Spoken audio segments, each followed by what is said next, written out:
Well, the laptop that now was famously dropped off at a Delaware computer repair store last year contained thousands and thousands of Hunter Biden's emails and texts and tens of thousands of pictures and many videos.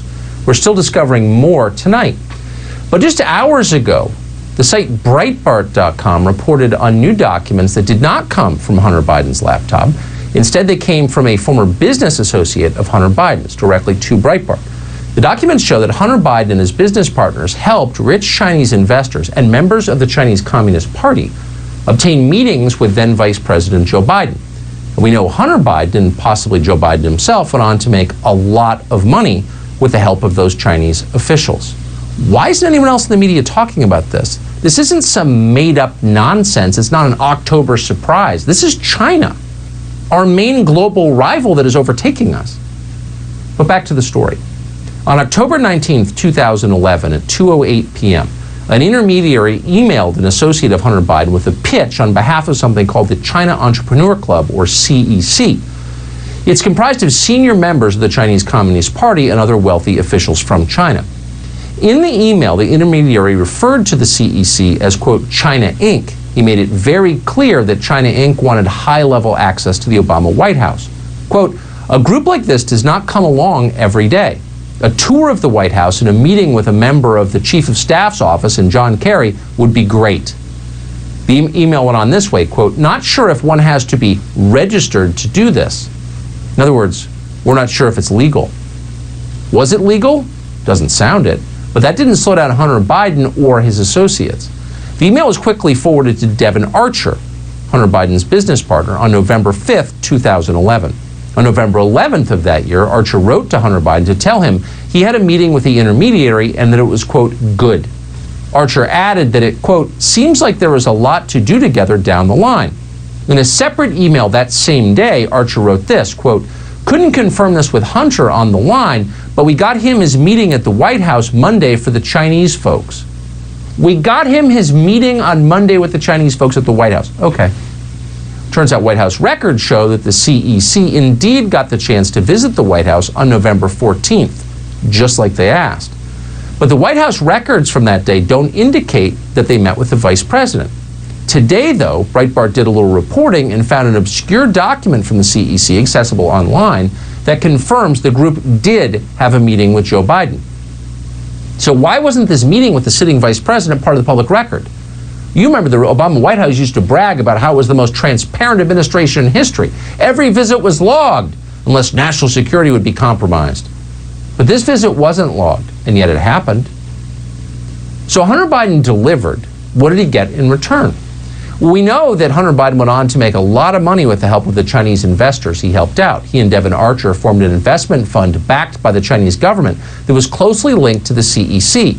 It's not clear whether Joe Biden also profited from that venture, but other text messages obtained from Hunter Biden's laptop suggest he may have.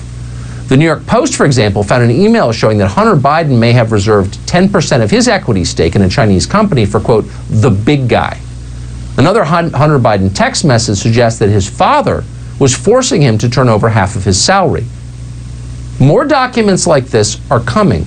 We know that. We also know, we said this before tonight, this was Hunter Biden's laptop. And anyone who tells you otherwise is either ignorant or lying or both. What we don't know is when Joe Biden and Hunter Biden will have to answer questions about any of this. They won't come on this show. For now, our media is content to harass the laptop repair shop owner in Wilmington. It's always the little guy they crush. It's the beat cop. It's the woman who owns the hair salon in San Francisco that Nancy Pelosi went to maskless. It's never the hedge fund manager. It's never the heads of Google. It's never the FBI. It's always the little guy. So they're hassling the guy, threatening the guy who owns the computer repair shop. But it's not clear that the hard drive he turned over to the FBI, it is now clear, is genuine. And that is a huge problem for people who have spent this week pretending it's Russian propaganda. It's not. It's real. Miranda Devine is a columnist with the New York Post. She's been on this story since the very first day. And so for the third night in a row, we're happy to have her back on. Miranda, what have we learned today from this cache of emails? Well, it's more evidence to show that Joe Biden was aware of his family's cash for influence scheme with shady companies overseas in China, Ukraine and elsewhere. But what we also know now is that he was actively participating in that scheme by having meetings that assisted his family's activities. And you've just mentioned some with regard to China. We've reported this week others with respect to other places. For instance, we have published an email showing that Hunter Biden organised a meeting between Joe Biden and the number 3 guy at the corrupt energy company in Ukraine, Burisma, which was at that point paying Hunter Biden up to $83,000 a month for the 5 years that he was on that board. So what we see is that Joe Biden is an active participant. But even more disturbing is there is evidence that that this had an impact. It warped America's foreign policy. And we know right. that happened in China and Ukraine. And in China, basically, Joe Biden was the point man for Obama, for America. He went easy on China. He went easy on China militarizing the South China Sea. He went easy on China ripping off America's intellectual property. Right. In every way, China did well. America lost out, and the Biden family enriched themselves to the tune of millions and millions of dollars. That is the nicest summation I have heard. And that's what the stakes were. This is not just a sleazy lobbying scheme. We see so many of those in Washington. They're all wrong. But this was more profound than that.